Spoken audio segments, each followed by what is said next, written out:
when you make friends with your darkness, when you really make friends with your darkness, that person is always in there. But what I have today is the choice to keep him in there. But he can come out at any time.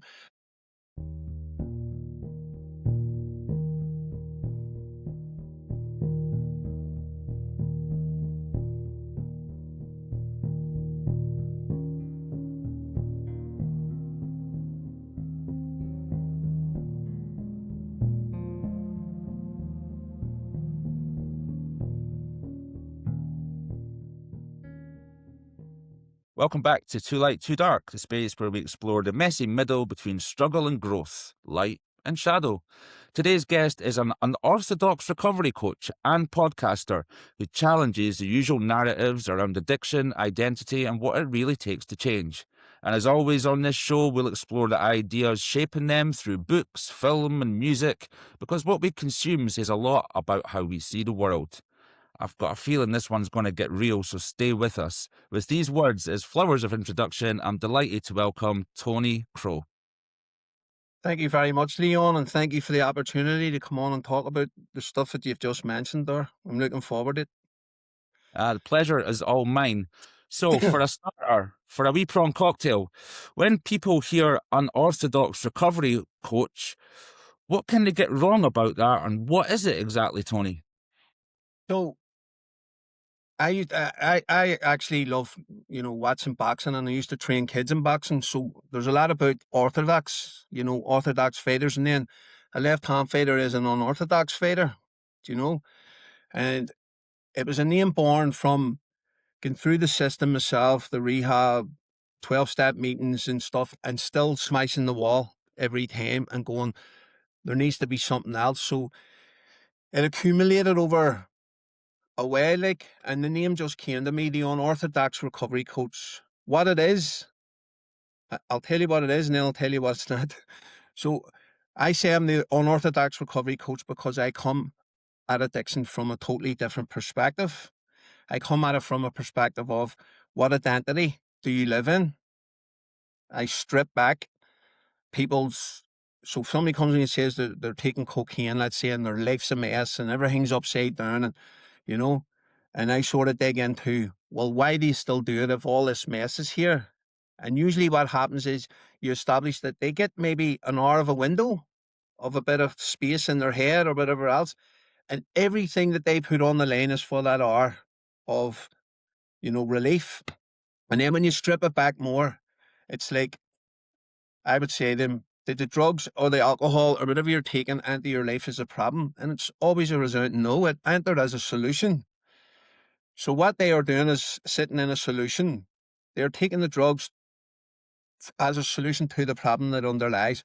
So then I try and drill down into what the problem is underneath, and it's usually about image. It's usually about not feeling enough. It's usually about they've never felt love, never felt seen, they're horrible, they're whatever. And then I do a lot of work around the shame stuff at that point. So a lot of people would say, I'm ashamed of myself, and then I break it down and say, I used to be a person who was ashamed of me, but then I learned that I was only ashamed of the behaviors. I was never ashamed of myself, because when you carry shame on yourself, it takes longer to absolve it or get rid of it. And as you probably know, Leon, shame is a big thing for people who use, and it's the biggest thing for them to back away from. So the Unorthodox Recovery Coach comes at it from different angles, tries to fit it around the person rather than the person around the thing, And what the Unorthodox Recovery Coach is not is someone who sits in front of another person and judges and tells him, you're going to lose your home, you're going to lose your health, you're going to lose your job, you're going to lose, because every addict or every person who's using drugs already beats themselves with that stick. So I don't enforce that. I then use my unorthodox style to come at it from a different direction, and I would say things like, you've been doing that to survive. The survival technique isn't working anymore. It's now becoming a problem. We need to solve the problem around what is going on. Does that make sense? So essentially, you're the southpaw to the classic and traditional systems being the orthodox. Yes. You're a right left rather than a left right, is that right? I'm going to be a bit judgy here. I'm making an assumption. That accent's broad and rather beautiful, if you don't mind me saying, Tony, as well. So, where about did you grow up? Where's this origin story? Where's it coming from exactly? So I grew up in Belfast, right? In the north of Ireland. Some people will say Northern Ireland, some people will say the north of Ireland. It depends on what side of the street you stand on. I'm from the north of Ireland. I don't care if people are from Northern Ireland, the north of Ireland, whatever. I'm just from the north of Ireland. That's my preference. So I grew up in Belfast. Belfast is split into four areas: north, east, west, and south Belfast. I come from West Belfast. Very Catholic, niceness, Republican area. Um, Grew up in the Troubles in the 70s, 1970s. My dad went to jail. I was born in 72. My dad got a life sentence in 1973. He didn't come out of jail until I was 18. So I grew up my whole life with the absence of a male role model, a positive male role model. I had two brothers, but they were more crazier than I ever was. So I didn't have the positive male role model, and my mother had to always work to put food on the table. So we didn't see much of our mother in that sense growing up. So it was me and my sister. We looked after each other. Grew up in the streets of Belfast. Things were tight. Poverty was high. You know, Education wasn't an, it was, we get sent to school, but it wasn't a priority. So I chose most of my school life to hang about the street corners and on the buses and stuff like that, getting into bother, getting into trouble from a very, very young age. I was always in trouble, Leon. But yeah, Belfast is where I come, West Belfast. Excellent. And that's a difficult socio-political climate to grow up in already, and there's much better documentary tellers than me to even explore that little bit. But I suppose the bit that is interesting to me is the absent father. Unfortunately, I grew up without a male role model as well, and my guess is in the culture that you grew up in, that was probably real and fairly widespread phenomenon among you and your peers. So essentially, there would be a lot of self-regulation about people that you grew up with, thinking about what was going on at the time, Tony. Right? Yep. So that's what I always say. Like growing up without the father, without that solid male role model, and you talk about regulation, or when I was young, I knew nothing about regulation. But looking back now in hindsight, I regulated with my friends on the street, and we were all similar. Some of us had fathers at home, some of us didn't. Even the ones that had fathers at home, they were physically at home, but they weren't emotionally or mentally at home. Do you know? So we converged as a group and we all fed off each other. I call it corner boy masculinity. That's what I grew up with. How you can fight. If you can fight, how many women you can be with. If you can drink loads and take loads of drugs, then you're a man. And that was my whole ideology growing up, how to be a man, and it was all from street corner, looking back now, bullshit, but it was street corner masculinity, you know. Yeah, and not wanting to dwell on that point, as I said, but it's important not to reduce things to stereotypes. And where I grew up, there was an impression that kind of a deadbeat dad or somebody who's on benefits or somebody who's using drugs their self. But in cases, I suppose where you grew up, Tony, absence is forced by conflict. Whilst also there'll also be like ordinary cases of family breakdown that's completely unrelated to politics. That's quite a fair comment, I think, Yep. Tony. Right? No, 100%, 100%. And I talked to a few guys who are my age and stuff, and I would have met them going up to visit their fathers in prison because I was up visiting, and like out of maybe eight of us, there's probably five or six of us that have went through the addiction and stuff like that because we didn't have that steady hand to guide us. Yeah, and it speaks to obviously mothers carrying the weight of responsibility for the family at that time, and obviously if you're working a couple of jobs or working a sort of shitty menial job, if you will, Tony, the pressures of that while hosting everything together, that adds, I suppose, an extra avenue for you to be street regulated rather than home regulated. 100%. And it's like even on the like the mother side of things, and I had a lot of conflict with my mother growing up too. And it wasn't until I started doing the deeper work, Leon, roughly 9 years ago now, but it was nearly 10 years ago coming up since the last relapse, but jumping into the work. And what I realised was, and I love Gabor Mate, I don't know if you follow Gabor, but Gabor says that women in the West, the Western world, not only carry their own emotions, they carry the emotions of their children and the emotions of their partners.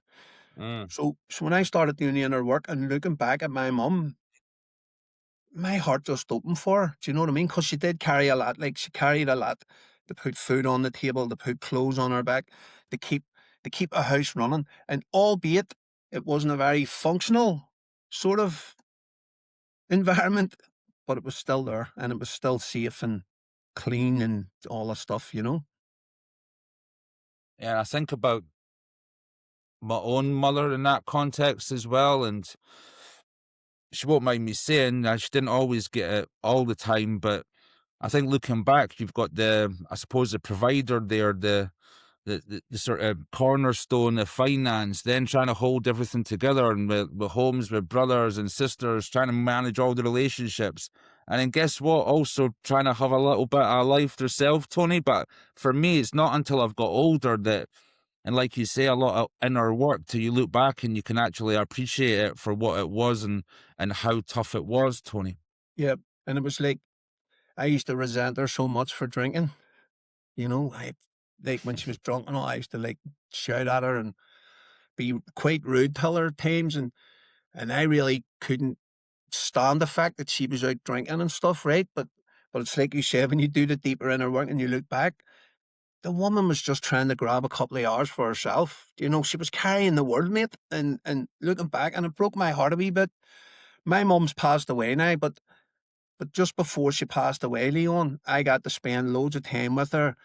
I looked after her, I fed her, I washed her, done all the stuff with her. So I was able to repair that before, you know, she actually left this earth. But I didn't get to do that with my father, which saddens me a bit, because I understand him more now than I've ever understood him. Interesting. And Mhm. my last point on the matriarch piece is that, yeah, I feel in some sense they weren't just coping. Essentially, they're, in your case, I think in that socio-political culture, they're almost stabilizing or trying to stabilize the entire neighborhood under pressure as well. Yep, And I suppose without these powerful women, especially where you grew up, Tony, a lot more families would have collapsed completely, I feel as well. And again, that's just from a casual observer looking in rather than you being immersed in it. 100%, Leon. Like, and it was the mothers that kept the families together then. Do you know what I mean? There's an old saying in the world, and it's like, never get between an Irish mother and her son, because they're really protective of their sons. And that my mum was like that, but I just didn't want to see that, but now I do see it. And without the women, when I grew up, the place would have been much worse. Yeah, and I'm really glad that you got to maybe resolve a lot of questions you probably had and a Yeah. lot of maybe even regrets, Tony, that you had Oh, growing up, and you were able to resolve that and bring it home. Would yep. that be fair? That's fair enough. Yes. And that's what happened. One last bit around parenthood, because ultimately the primary caregivers that bring us into the world, they've got massive footprints and imprints about who we are today, Tony. And one thing that really resonated me when you were speaking there is the thing about your father as well. I think even as I get older, the questions still remain. Now, even though it's been a long time, I can't pretend some days I think to myself, wish, coulda, should have made more attempts, but I just didn't have the maturity or the like the verbal dexterity to have a conversation that was actually rooted and really want to tell him, I understand you and love you. I was just far too, I suppose, angry at him. And then he fucked off, Tony. Yeah. Moving the conversation forward a little bit, you mentioned your own journey, and one thing I'll share with our listeners, it's been 10 years since I managed to crawl out of the depths of despair from the bottom of a manhole and see that there was a light somewhere poking me in the eye. And can you just explain a little bit about how you got to that point. What was the intersection where you were like, okay, this is the last time I'm going back to that chaos, Tony? So, like I said, Leon, I'm 25 years around the recovery space. I'm not 25 years substance free. So I've had relapses along the way, but they were like one night here, two nights there, and then I was back on the wagon and I was going forward again. But the last relapse was the one that really smashed me in the face, because from the outside looking in, I had everything. I had the career, I had a car, I had a relationship, I had a home. I had money in the bank. I wasn't crying out or desiring anything. And then just out of the blue, I thought it would be a good idea to maybe try cocaine again. So I'm the type of person that can't take one lick. I have to take 1,000 licks before I get the message. So bought a bag of cocaine. I have a wee apartment around the corner from where I was living with my partner at the time. So I was sneaking around to the apartment and I was doing it, on the fly, that I thought. But it was like 4 months, stripped me of everything. It stripped me of my dignity. It stripped me of my confidence, my self-esteem, everything that I had at that time, my cash, my partner, and I was left with nothing at the end. I even lost a job over it, and I was lying in my bedroom and I was lying there and had two thoughts. One thought was end it, take my own life because I've messed up again, and how am I going to sort this out? None of my children were even speaking to me at this point. And the second thought was get up and do something about it. And luckily for me, I chose the second option and I get up and I started doing something about it. But it was weird, Leon, because this time I didn't reach out to the fellowship. I didn't reach out, you know, I sort of dug in deep myself and just started working through it. I was about 2, 3 years into the journey, and then lockdown came, Leon. And lockdown for me was the best thing that ever happened. And I know that's probably going to sound crazy, but lockdown for me was the best thing that probably ever happened, because I used that time in lockdown to really delve deep into myself. I reached out to a guy that I knew, and he was doing work with me. He was challenging me. He was challenging my way of thinking. He was asking me why I did it. And the usual one, why did you do it? I don't know. But when I dug into it, what came apparent was that even though I had all the trappings of success, it looked like, right, I was still living in identities in my head, and those identities would have been, let's say I got something wrong. So it wasn't that I just got something wrong. I was so stupid because I always mess this up. I always do this wrong. So those identities were still running in the background. I wasn't worthy. Who would love me anyway? All that stuff was still going on in the background. And then it wasn't until I jumped into that work and stripped that all back piece by piece. Do you know what I mean? And I started really understanding myself. I started understanding why I do what I do. And then it was like, I could really help other people with this sort of stuff, because not that it's a clear path or an easy path, but for me, it was a much easier path than the way I had went before. And then what I found out was that here's this kid full of trauma in an adult's body, has never processed anything, has believed everything that he was ever told as gospel truth, and started working through it, starting to come out the other end. And I met a girl called Fritzi Hortzman. She runs the Compassion Prison Project in America. Mm. I met her at the Trauma Summit here in Belfast, and I got involved in the Trauma Talks program that she was running, a 16-session talk series with all the world's top therapists in it. Gabor, Peter Levine, Bessel van der Kolk. Everyone that you can imagine in the trauma space was in this series, in this video. So I done the series, done the course, learned how to facilitate it, and then I got it into the prisons here in the north of Ireland through Start 360, and then we partnered up, Turnaround and Compassion Prison Project, and now we're over it in the UK and Ireland. But the reason why I'm bringing the trauma talks up is because it was the last sort of shove that I needed at that time, because then it showed me that basically I was living inside a story that wasn't even true. And when I started challenging that story, that's why it's called Trauma Talks. Your trauma talks too. Do you know what I mean? Trauma's not what happened to you, it's what happens inside of you. Gabor says that, so that's what I clicked onto. And then I started dismantling this story that goes on in my head. That's not to say that sometimes the story, parts of the story doesn't come back, but that just shows me where I need to do a wee bit more work. Hopefully that explained what you asked me.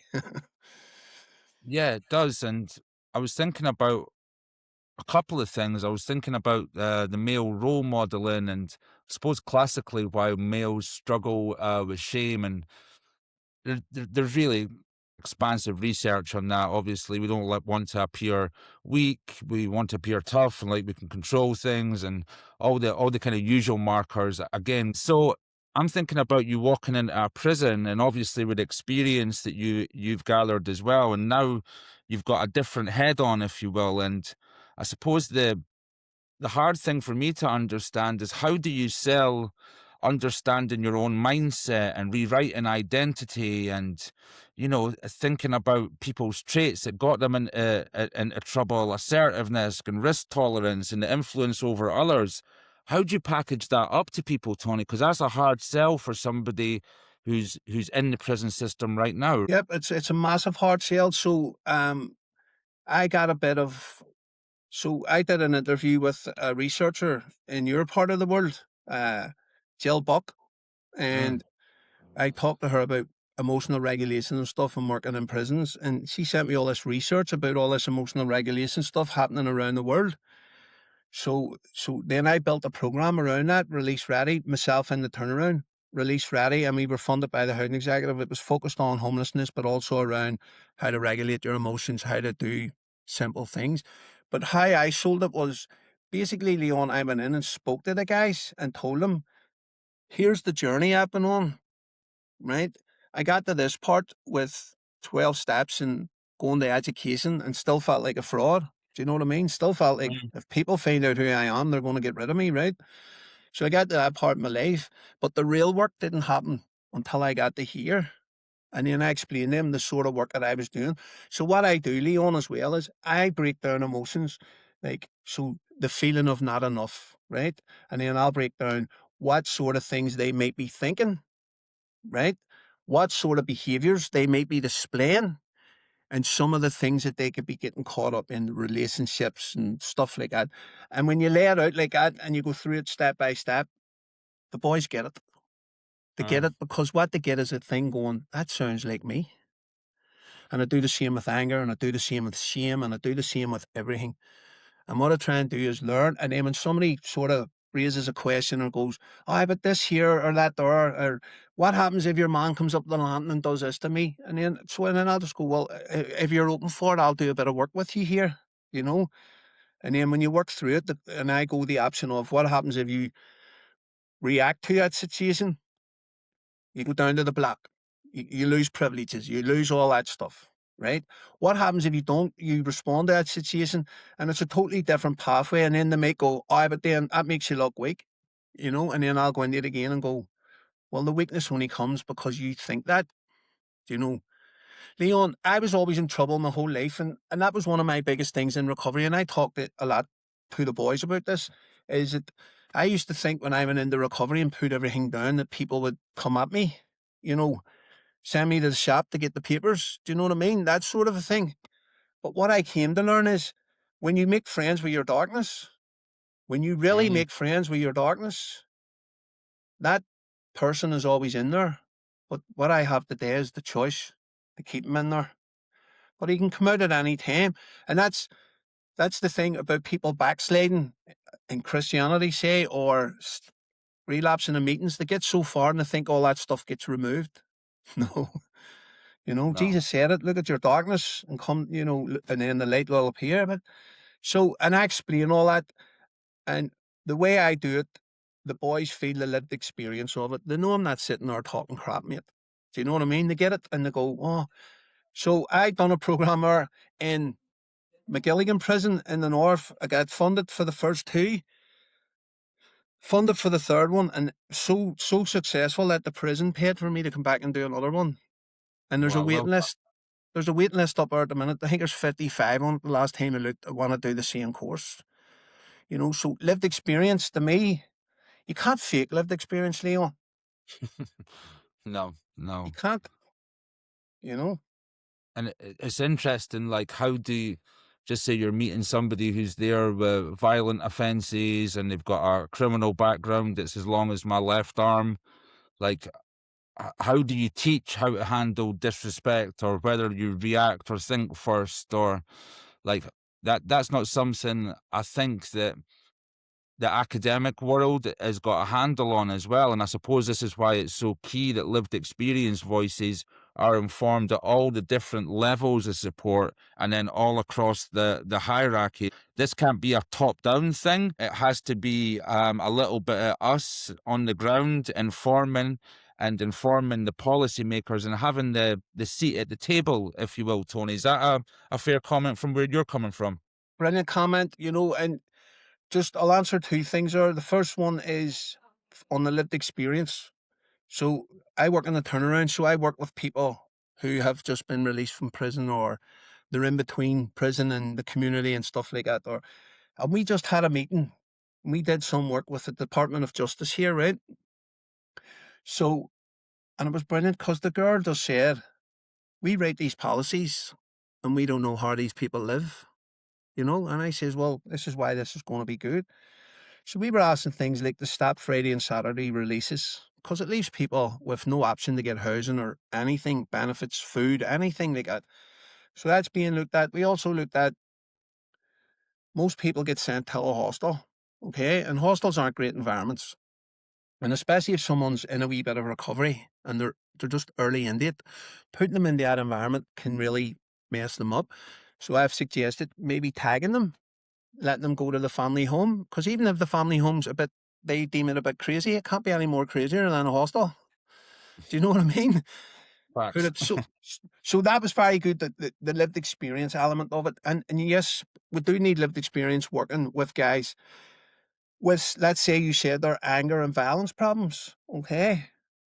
But I just explore that also. And I use wee simple techniques that I've picked up along the way, like Gabor Mate. And I just watched him one day and went, I'm going to use that. And when I use it, I always say, I watched Gabor Mate doing this, so don't be thinking this is from me. I watched Gabor doing this.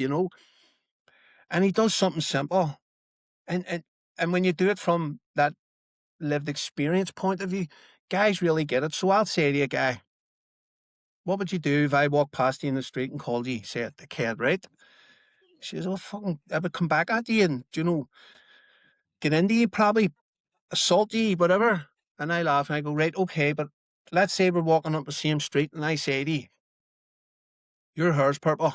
What would you say? He says, I'd laugh at you and tell you to burn it all. It's not purple. And I says, well, see the way when you didn't believe that your hair was purple, you just walked on. But when I called you a dickhead, there's something in you believes. Not that Yeah. you're a dickhead, but that you're being assaulted, you're being insulted, you're being put down or whatever. So that raises up your stuff, and you have to then come and like attack back because you feel like that you're being attacked, and then I'll break it down even more and even more. And then it's like I always ask them this question: who ends up the most annoyed out of it all? Mm, Me. I go, so we do this till ourselves. When I said your hair was purple, you didn't want to know. You were walking on by me in the street. But when I says you're a dickhead, you wanna have a bit of conflict. Why? mm, What's the belief in you? Do you know? And I just use wee different techniques like that, just and talk about my own lived experience. Like I'm no stranger to violence myself, Leon. mm. In that sense, I grew up in the middle of violence, and I've seen a lot of violence, and I've been involved in many fights, and everything else. So I come at it from a lived experience point of view, basically, is what I'm saying. And it's good that the policymaker in that room understood why a weekend discharge can be so harmful and a discharge into the wrong environment. And I've seen the same when working in street outreach in East London as well. Like, if somebody presents to A&E going through, even if it's acute withdrawal, normally they get booted back out in the streets and escorted by a security guard. But there is little pockets now where somebody can be taken in, can be looked after for a little while. If it's a Friday night, they're not going to get booted back on the street until a Saturday. But unfortunately, these are little pockets. This isn't the norm, right? And I suppose that leads me to a question, and this might be quite controversial, so maybe be careful navigating this one, Tony. Do you think... No, let me say this first. Let me say it first. I think in a lot of sense, some recovery systems keep people stuck. And I don't know if that's your experience, and if it is, how and maybe why, Tony? So that's the whole thing of the unorthodox recovery coach. Because I was seeing so many people stuck. And the reason I believe they're stuck, and I'm not going to point any one system out, but here's some of the reasons why I think they get stuck, is due to language. Mm. Okay. Language is so powerful, Leon. And I would, I love the etymology of words. So the origin of where words came from. So recovery, in Latin means to pull back. Recovery means to pull back the cover, right? But it's terms like surrender. Surrender doesn't mean what we think. It means, oh, we're beaten and all that. There's another meaning to surrender, and I like to understand stuff. And I like, when I use language, I try and frame it, especially when I'm working with people. I try and frame it in a way that they can understand it. And when I'm using words and I look at them and they don't get it, I'll break that word down and say this is what this actually means. So they get stuck by the language. They can get stuck by peers, right? Within that monkey see, monkey do type of thing. They can also, and this is going to be controversial, but I'm going to say it, some staff can keep people stuck as well. You know, Mm. I remember one time witnessing something and I was like, whoa, but a guy who came through recovery and, started building himself up and started educating himself. And then he came into an organization where he was a wee bit more senior than somebody else in the organization who had helped this guy through the rehab. And it just caused mayhem, so recovery systems, rehabs, different ones. I've been privy to a few rehabs over the past sort of 2 years, getting an insight into different rehabs and stuff, and I think sometimes rehabs can hold people back also by telling them, firstly, that they've got an incurable fatal disease and stuff like that. I don't think that language is very useful. I'm not saying anything against those recovery and those people working in them recovery things. They're great people, and the people attend them need them, and whatever works for you, do it. But I think we really need to look mostly at the language we use around addiction. And also, if it was down to me, and this is me being I don't know what the word is, right? But I'm 20, say 3 or 4 years around the help and stuff. And I would say the first 13 years, 12, 13 years, I had a savior complex. Mm. I knew what was best. I knew what was best. And, it was all about how I looked rather than what I was doing, right? We need the workers to be a wee bit more developed. That's only my opinion. And that's my personal experience, because I did have that. And then when I did that deeper inner work on myself, I'm not saying everybody has to go in and do deep, deep, deep work, but there should be a level of awareness as well. Does that make sense? Makes perfect sense. No, what I really love about that, Tony, and I've seen that with other guests on the podcast, is that there's a real humility there to put your hands up in the air and say, yeah, maybe I was in it for the wrong reasons at the start. And like in my case, because I had a bit of a savior complex, I'd only been out of rehabilitation 6 months, and then I was in psychiatric care. For me, looking back on that, I go, that was dangerous. I don't worry as much now, but I've had to be real with myself and saying, how much harm did I commit within that, with people going through acute mental health stress where I was still working through a lot of my inner challenges. Now, you can point to the fact that maybe I didn't have the correct mentorship and the correct management. Put that all aside, because I think on some level, the best people and the best recovery practitioners are the ones who are humble enough to say, you know what, I fucked that up, or, I got that completely wrong, but guess what? I'm going to learn and I'm going to go again. So I think what I really appreciate about that comment, yeah, is the humility coming from you there, Tony. And that savior complex is so easy to fall into when you've first given up your drug of choice or you're first abstinent. Can you speak to that just a little bit more, Tony? Because that's such a crucial point. So, and I would talk about this often to people, so when I went to Shaftesbury Square Hospital in Belfast, it's no longer open. And I did my rehab stuff there. And then I came out and went to one of the 12 steps. And because when I first got clean, I thought my problems were going to end, but they had only really started, if that makes sense. But I had that sort of honeymoon period where, yay, and because I felt so good in that honeymoon period and I was able to get things done and I was able to start repairing relationships, then I was actually people that were coming to meetings, maybe coming to one meeting and not coming back. I was going to their doors, because I had a car. Come on, I'll take you to a meeting, and people were ringing me up. My son's in trouble, and I was going to their house, to help this son in trouble. And it was never ever about recovery, mate. When I look at it, it was about what I looked like and how I looked in the community's eyes. Because look at I did in the community, and now the community thinks I'm fucking great, and all that there. So it was actually like another addiction, Leon. Nearly. Mm, You were actually mm. searching out people and going, I think you need meetings. I think you need recovery, like interjecting yourself into people's lives. It was none of your fucking business.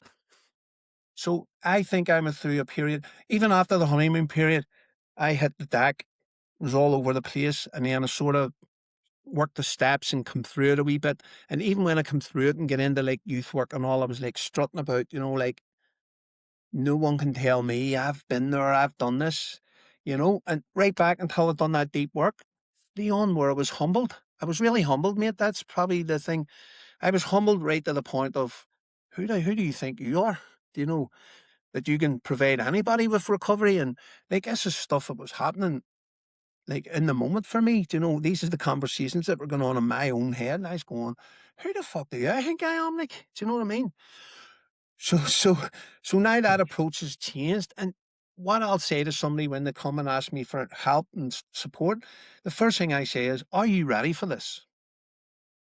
Because if you're not ready, you're going to waste your time and you're going to waste my time, Mm. and there's no time to be wasted. If you're not ready, you're not ready, and I take the stigma out of it. Do you know what I mean? But fortunately enough, most people are ready when they come to you at that stage, and it's not that we give them anything and we recover them. I see it as I just open the gate and I show them a few things. And and if they're serious about the recovery, they will go that way and try it out, and it might work for them and it might not. Mostly it does work, but it's not from my hand that I go, oh, I got Leon clean. It's not from my hand, and I have a strong, strong faith, mate. I really do. I believe in God with my whole heart and soul. I don't like religion. I don't go to church and all that. I just have my own belief and I do my own thing. But it was like I was humbled and told, rein it in. Do you know? If I need to use you, I'll use you. If I don't, I won't. Simple.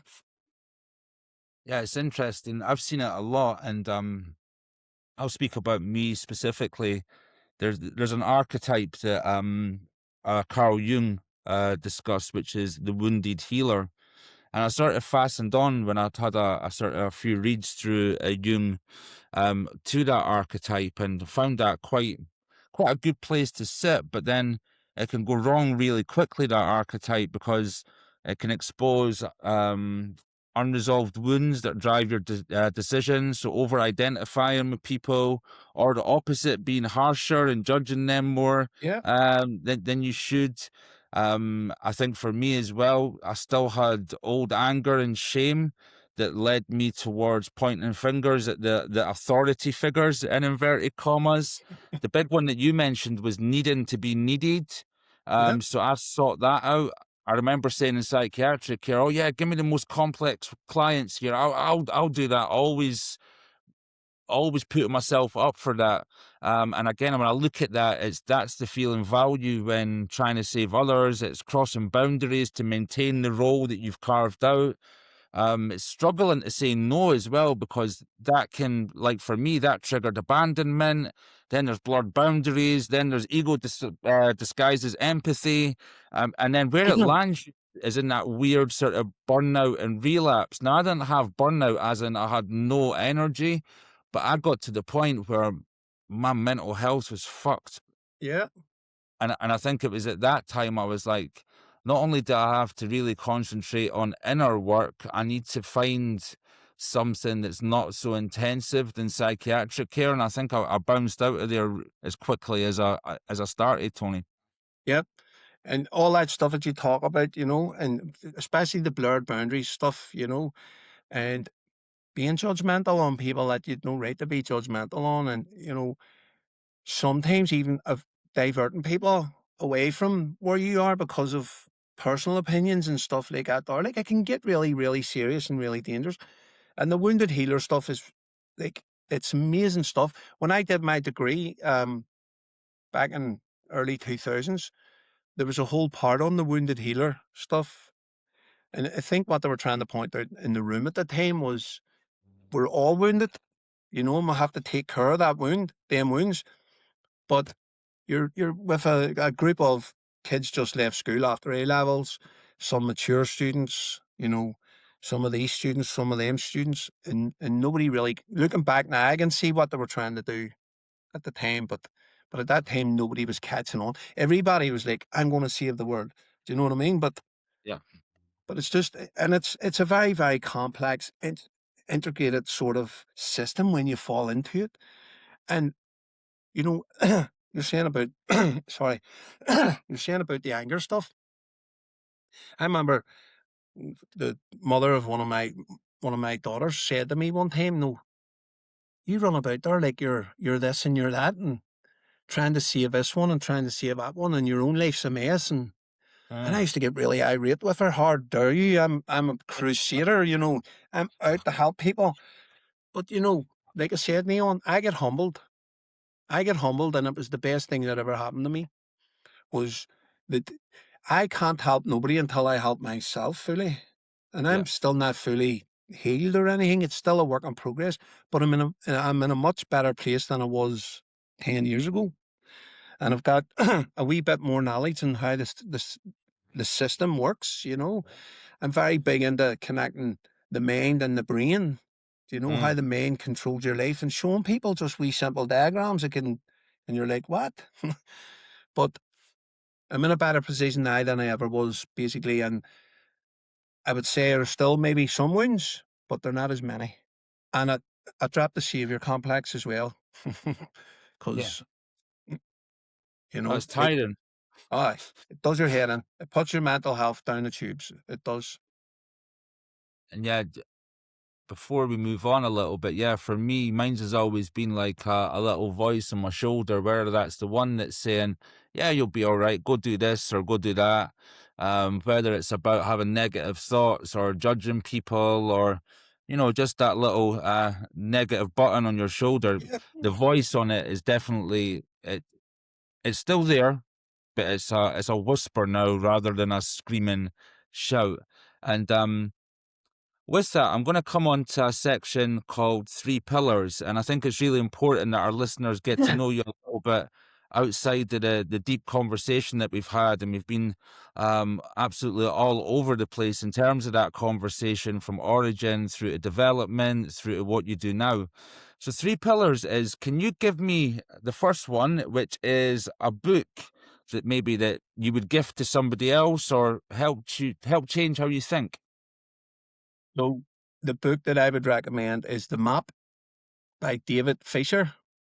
Mm. He is the old Trancourt in NCIS, the old body in NCIS, Trancourt with the pats in his eye. Mm-hmm. So David Diane Fisher, he is he lives from the present moment in everything that he does. So you can follow him on Instagram as well. He's just David Diane Fisher on Instagram, but he has a book called The Map, and it's the map of your life. Mm. And when you read that book, you're like, holy shit, how did he know what? But he's coming from lived experience. And Mm-hmm. then the follow up book. I just can't mind it off the top of my head right now, but both books, marries into the other. The other one's like a dark blue cover. It's maybe the nuances of life or something. It's something like that. But the first one is The Map. Read The Map. It's a short book. It's got big writing. It's set out in a way that you can ingest it so easily. If you're like me and small reading makes your eyes go wonky and makes you tired and shit, you know. This book's done differently and it's very easy to read, but it'll also give you a bit of insight into yourself. And there's questions in it along the way. Mm, So that would be the book that I would recommend. excellent. I'm going to add that to our preferred reading list for this podcast for sure. Tell me. Now, have you got a movie in Scotland? We say a film, but nobody knows what you're talking about. Do you know and recommend a movie that you would play on your desert island tomorrow for somebody if you just turned up there? Yep. So, and we say a film here in Belfast as well, you know. So, That's right. so I would get you. We're going to the pictures tonight, you know, some movies. But Yeah. yeah, so my film, uh, if it was hard posed to say I was taking one film, it would probably be Shawshank Redemption. Mm, classic. You Yeah. know, and the whole story about Andy Dufresne and all the people around him, he gave insight into all those people and why they were like the way they were and stuff, you know. And then, sort of at the end, it's like, you know, I'm here, I've made it. Red's now with him. Do you know what I mean? It's like even through that journey, the whole life experience stuff, even through that journey, he come out the other end. He's good now. Plus, he got his just desserts. You know, when he sent Yeah. the. It's sort of like one of them movies where you're like, oh, this is really shit. They're really bad to those people, blah, blah, blah. And then, whoop, the ending is like the guy shoots himself, the rest of them are being arrested. It's like, oh, okay. Yeah. So, Shawshank Redemption. Yeah, it's one of the few genuinely happy endings without a sort of kind of cheesy thing. It's actually something you walk away and you're like, that tastes good. Um, That's it. That's it. It's that wee bit in me, you know, and you just brought it up. Or it's that wee bit in me that's, you know, still likes to maybe backhand the authority now and again, just a wee quick backhand. It's not much, it's just a wee maybe a cheeky slap rather than oh, a wasn't me. no. You know. Um, Now, I'll land on music. So, is there a song, an album, an artist, even a genre that can take you away out of the sort of day to day trudge of life, Tony? So there's Paul Weller would be a big one for me. Do you know what I Mm, mean? I like his music. It's very chilled. It's very, if you listen to it, it's very about growing and all that sort of stuff, you know. But I don't have a specific, like, I would listen to like Fats Domino. I would listen to, you know, the old ones, Frank Sinatra, mm, Sammy Davis Jr. I love all that sort of stuff, you know. Um, but one specific genre I wouldn't have. But yes, if I'm just looking to just sit back and chill out, Paul Weller, maybe anything oh, well, around the jam and stuff like that, you know, sort of like it's upbeat, but it's not really upbeat. And then yeah, yeah, there could be a Friday or a Saturday where I'll whack on the rave music and just, you know, just depends. But yeah. yes, Desert Island, Paul Weller probably.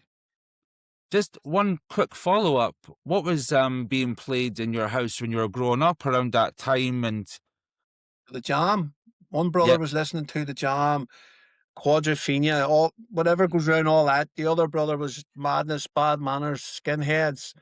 So one brother was a skinhead, one brother was a mod, you know. So I got a mix of a lot of it growing up, you know. yeah, Then I was introduced to Rolling Stones and, you know, see, but in 1987 or 88, 87, 86 maybe, sorry, I got to go to the Steel Wheels tour, Rolling Stone Steel Wheels tour, Shea Stadium in New York in wow, America. I was in America and I got free tickets because I knew a girl and her husband, Beverly and Mario. Okay. I lived in this wee place, Staten Island in New York. So Beverly was Patty Hanson's sister, who is married to Keith Richards. Okay. oh, So I got a few free tickets given to me, and well, one of the adults in the family got them passed down, but it was me that asked for them, and we got to go to the concert. Best concert I've ever been to in my life. But yeah, Rolling that, Stones. that's a moment. Oh, it was. So, this is a little bit of dessert. So I suppose this is a little bit of reflection. peppered with a little bit of honesty, stuck in the oven, covered with eggs and flour, and now we want a nice pie at the end.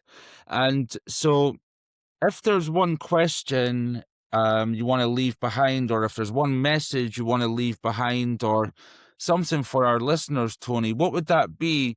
Looking at your life experiences, the work that you do now, what is a call to action that you'd like to leave behind, Tony? So I would like to leave us behind. We all live inside a story, right? And we believe that story to be factual, right? But if you can do anything for yourself from this day forward, is every time a thought comes into your head that you're stupid or you're not enough or any of those things come up, it's just simply ask that one question. And that question is, where is the evidence for this? Because to be that, you have to only be that, right? So if you think let's say you say you're stupid, you have to be stupid your whole life. If you can pick out a point in your life where you weren't stupid, then that's not true. So then you question it from there. Excellent. And with that, I'm going to draw our conversation to a close today. That's been unfiltered. It's been challenging at points. It's not built for comfort. And what stands out to me is that this isn't just about recovery in a narrow sense. It's about how people rebuild identity in the middle of something complex, Yeah. difficult, often misunderstood. For me, Tony, your work sits in that complexity and leaning into it rather than avoiding it. And what I'd offer to my listeners, if this episode gives you something to think about, pass it on. This is Too Light, Too Dark, where we don't rush to the light and we don't stay stuck in the dark either. With that, I'm going to say, stay gold, stay beautiful, and stay connected. Thank you so much for your time, Tony. Thank you very much, Leon. Namaste, mate.